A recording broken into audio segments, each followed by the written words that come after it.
Forget I was working a late night shift at the diner. I worked at for a year. It was a rainy night. In fact, it was pouring nights.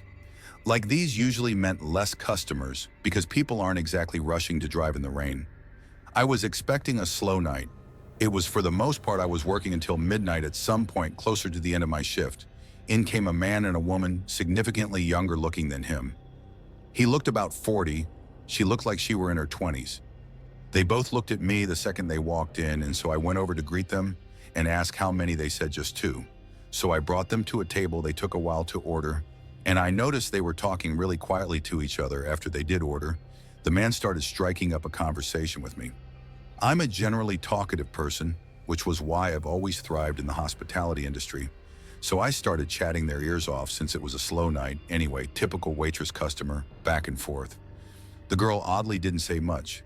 The man did most of the talking, so I started directing my questions more to him. I can't remember every last thing we said to each other, obviously, but one thing that stuck in my head was when the man asked me, "Do you live alone?" I did live alone, and still do live alone. I answered his question, honestly saying, I live about 10 minutes north up the road, and that it's really quiet and boring around here. At the time, I didn't see his question as any kind of red flag, albeit maybe a bit strange of a question, but something about a man being with another female makes you automatically assume they're not a threat. I made jokes about being stuck here forever and such, and then walked away from the table, I'd say. About 45 minutes later, they finished and left. Fast forward, probably an hour later, and we were closing up the place. I said goodbye to my coworkers and rushed to my car to avoid getting more soaked than I needed to. From the rain, it was still pouring outside. I drove home slow because of the conditions. The second I got home, I ran straight to the front door and let myself in. I didn't even notice that neither of the other tenants' cars were parked outside. My living situation was the middle floor of a home with 3 apartments in it. There's a side entrance with a stairway that has an entrance to all 3 floors. My being on the first floor meant that I could enter through the front door after setting my keys and stuff down on the kitchen counter. There was a manic pounding at the front door. It was nearly 1 a.m. I had no idea who it could be. Besides maybe one of the other tenants in the house. There's 2 doors. The glass storm door and the inner door. I always keep both locked for safety. I opened the inner door and saw a girl on the other side of the storm door. She was drenched. She was wearing a gray sweater with the hood up, partially obscuring her face. She begged me through the door to let her in so she could use a phone before doing that. I first had to feel her out. Of course, I asked her if she's lost. She replied that a creepy man was following her around and she needed help. Something about this girl, though, was strikingly familiar. I asked her who the man was and where he was. She turned around and then said, I don't know. She kept begging me to open the door. She even tried opening it herself. I then realized why she looked familiar. She looked like the girl from the diner that was with that man.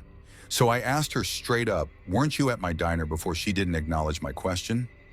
Maybe she didn't hear me, but she turned around once again and started freaking out, pounding on the door, saying, there he is, as I looked beyond her to the street, and I saw a large man slowly walking towards the house.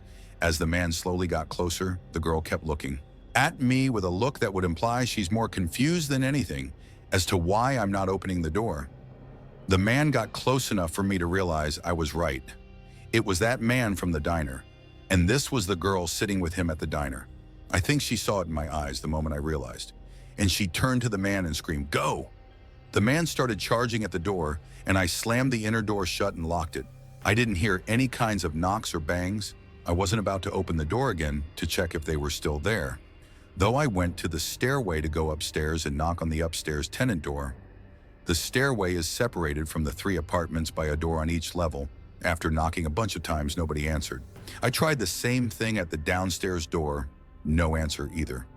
This was when I looked out the windows and realized none of their cars were here tonight. I was alone in the house. I went back up to my apartment and then locked the stairway door. My mind was racing, conjuring up possible explanations. The most obvious explanation was that it was a trap to get me to open the door so that they could rob me. Or worse, it suddenly made sense why that man asked me if I lived alone. I had to just sit on the couch for a few minutes and think all I could hear was the sound of the pouring rain outside. I thought about calling the police, but chose not to. In that moment, after a few minutes, I went to the bathroom to brush my teeth and get ready for bed. When I heard a knocking sound, I left the bathroom to listen. And I was right, it was a knocking sound. It was coming from the stairway door. I walked over to it, thinking it was one of the tenants. I said, "Who is it?" There was no verbal response, but whoever it was knocked again. I said, "Both of the other tenants' names?" No response. The only thing I could say is, "If you don't identify yourself, I'm calling the police." I practically screamed it. They heard me for sure. They knocked once again, so I yelled, "What do you want?" And a voice from the other side said, "Your blood on me." I ran to my room and locked myself inside and called the police. I hid in my closet while I was on the phone, and I stayed in there. The sounds of the rain, wind, and thunder outside constantly startled me. I worried about any little sound coming from inside the house. It was the longest 10 minutes of my life before I was told to let the police inside the house. At the front door, they wrote a report of everything. They checked the front and backyard. Then they suggested I find another place to sleep for a few nights.